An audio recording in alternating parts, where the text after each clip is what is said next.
In certain parts of the world, people with disabilities are still being killed at birth. Kashe, a mother in Kenya, had 20 healthy babies, but her 21st was born with his feet turned backwards and with a cleft palate. And surrounded by her friends, they looked at each other with an understanding, went out behind the house, dug a hole, put the baby inside, and Kashe told them to fill it with water. If babies with disabilities do survive, they are often mistreated, neglected, or abandoned. Hadija is 10 now, but at age 5 was found living in a home with no walls and no floor, just left there all day, every day, alone in the dirt, with no food and no clothing. Kenyans also underestimate what people with disabilities are capable of. When Cindy goes for a run in Kenya, she is stared at, gawked at. Now, Cindy was born without her left hand, but people are amazed by the fact that she can run. Now, I know Cindy pretty well. Cindy and Kashe's son-in-law started the organization Kupenda that helps kids like Hadija. Hadija's at a school now where she has friends, she has access to an education and medical attention, she's got food and clothing. Kupenda is serving Kenya's largest minority. In fact, the world's largest minority. About 1 in 8 people have some sort of disability. That's 950 million of us, and most in Kenya are getting mistreated. They have very few opportunities for anything at all. But Kupenda had a new idea to change that. Take some kids with disabilities and climb Kilimanjaro, the highest freestanding mountain in the world. Now, I've been volunteering off and on with Kupenda for the past 10 years, but this idea, I couldn't resist. You see, I've seen firsthand the power that big challenges can have on people and their communities. The nonprofit I work for, Waypoint Adventure, runs adventures for youth and adults with disabilities to show them what they're capable of. I see it every day, people walking away with this new sense of themselves, having discovered new strengths, abilities, self-confidence. You see, we learn when we step outside of our comfort zone, right? Maybe it's rock climbing or kayaking or backpacking, or maybe it's standing on stage in front of a live audience, wearing a Britney Spears microphone. But I've also seen how big challenges can break down the divides within our community. There was a young man named Andrew who came on a recent indoor rock climbing program. And as the guy in the group on the more severe end of the autism spectrum, and also totally blind, others in the group didn't really give Andrew much attention. He was considered an outsider. But after this rock climbing program, where he was shooting to the top of every wall while his friends were sitting on the ground, fearful and unwilling to try, there was a newfound respect for Andrew. The community's expectations of Andrew changed once they realized what he could do. So, take on the highest peak in Africa to prove to a community that gawks at a woman who can run with one hand? I couldn't pass it up. And neither could 3 teens who were offered the opportunity: Fumo, Hassan, and Merceline. And I'll tell you about the way I met these 3 the day before the climb. Fumo is 19, and he has an intellectual disability. He talks with a bit of a stutter. Unfortunately, Fumo has been called stupid his whole life. His father is out of the picture. But Fumo is insanely fast and athletic, and also extremely stylish. When I met Fumo, he was wearing this white tracksuit and his hat spun backwards, and we sat together on the bus on the way to the base of the mountain, and he showed me on his flip phone picture after picture after picture of his model poses. Hassan is 16, and he's deaf. And I had actually met Hassan about 4 years earlier. So when I saw him, I asked him, "Hey, do you remember me?" And he nodded and said that he did. And then he signed my name. I couldn't believe it. But Hassan cares like that. He's got this quiet, calm, thoughtful, sensitive soul. Doesn't like to be the center of attention. If you were to tease him or help him with his bag or something, he gets all bashful and shy, but smiles and allows it to happen. And then Merceline is 16, and she has cerebral palsy. Her CP affects her right side, so she can't really hold anything well in her right hand, and she walks with a bit of a wide swinging gait. But if you met Merceline, you would be meeting a teenage girl. Giggling, blushing, kind of scheming the whole time. Picture as much emotion as you can pack into a human being, right? This is Merceline. Loves the center of attention. But if something doesn't quite go her way, she gives you the glare, the teenage girl pout. But now think of someone as feisty as a teenage girl, but who's been born with a disability. Pretty self-conscious about it among her peers, and now has been given the opportunity to climb Africa's tallest mountain alongside 2 teenage boys and 10 Americans. Merceline was in her element, desperate to prove herself. Now, even with months of preparation and communication back and forth, having the kids try on all this donated clothing and everything, they still really had no idea what they were getting themselves into.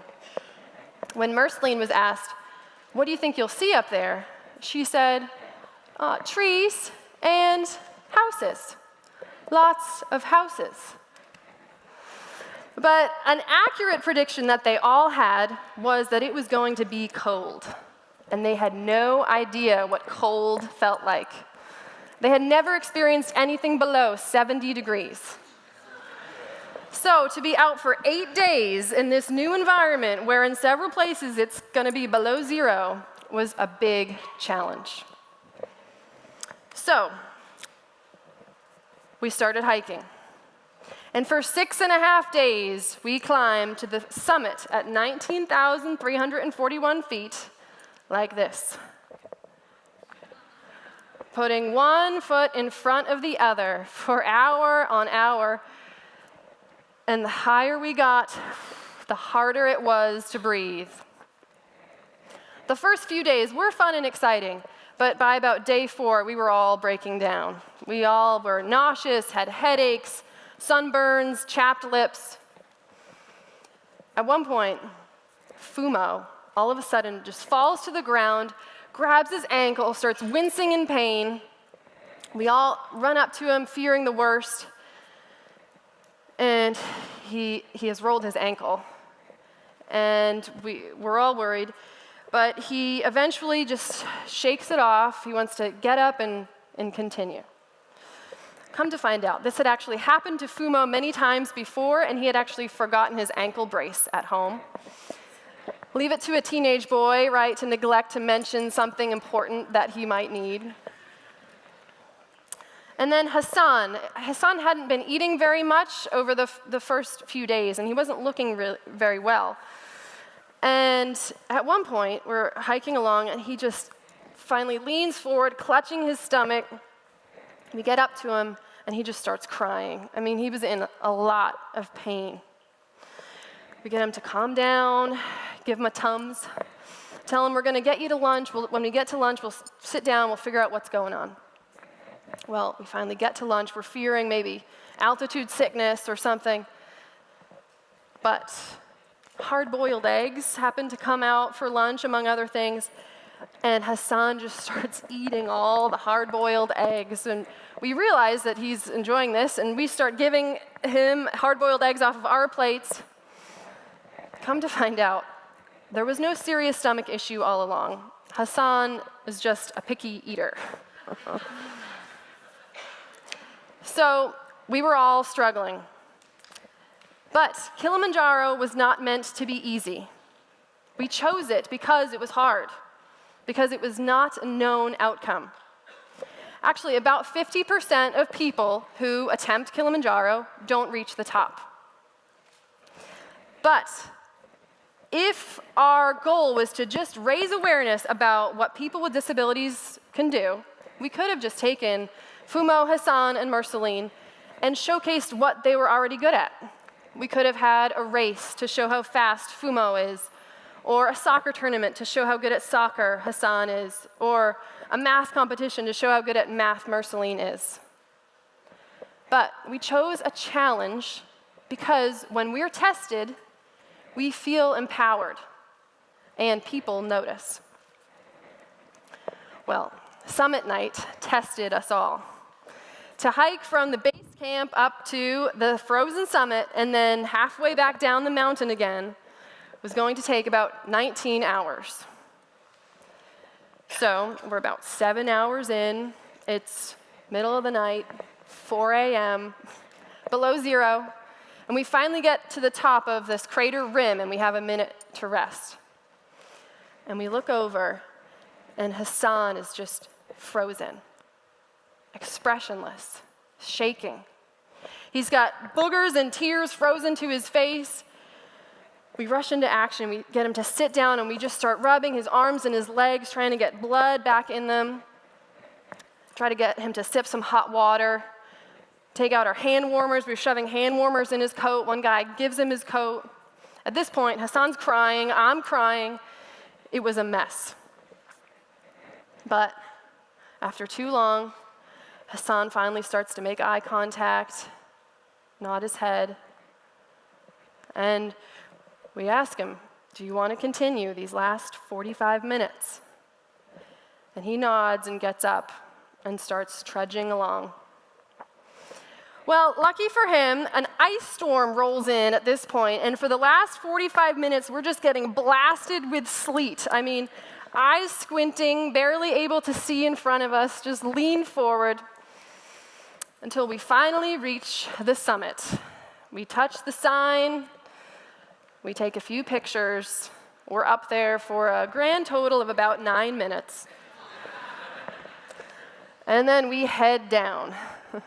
And I do mean head down, literally head first. I was told later that Fumo and Hassan were somersaulting down the mountain, just as giddy as can be. Now, what would have happened if Fumo, Hassan, and Marceline weren't given this opportunity? What happens to any of us if we're not challenged or tested? If we go untested, we stop feeling valuable. And if people in our community don't feel valuable, everyone suffers. So, how do we create a community where people feel valued? Our tendency is to let our expectations of people change once they've proven themselves to us, once they've accomplished something. But what if we started with having high expectations for one another, just believing they could do something? We don't all have to go climb Kilimanjaro or go rock climbing or kayaking or public speaking.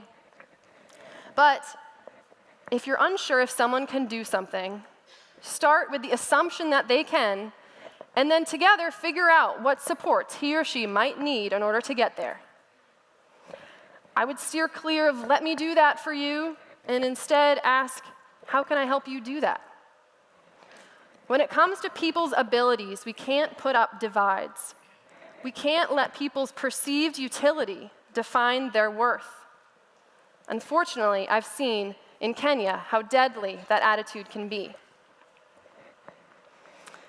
Now, there is risk in having high expectations, sure, because people fail. We all fail all the time. But in my experience, the reward for having high expectations for someone far outweighs the disappointment in getting let down. You may be wondering about Marceline. She didn't reach the top. After a conversation with the guides, we decided that it was going to be too difficult for her to continue. and through tears, she went down the mountain to meet us later. Well, when we got down to the bottom and met Merceline, she gave us that glare. She had not wanted to give up. But another young woman on our team named Liz also got sent back down on summit night. She hadn't reached the top. And when Liz told Merceline that she didn't make it either, Merceline's face lit up. We got a chance to tell her, it's not about succeeding, it's about trying. Well, Fumo, Hassan, and Merceline are local celebrities now. Hundreds of people from their villages nearby came to their school for this big disability awareness parade and ceremony for the 3 climbers. According to available records, Fumo and Hassan are the first local kids with disabilities to summit the mountain. Merceline is seen differently now by her peers. Hassan loves telling everyone how cold it was, and Fumo loves showing pictures of himself to everybody. The community's perspective is changing. Even one of the mountain guides is viewing his 2 daughters who have autism differently now. He's sending them to school instead of hiding them away. And it started with high expectations. I believe the greatest support we can give people in our community, with or without disabilities, is believing that they can do great things, because they can. Thank you.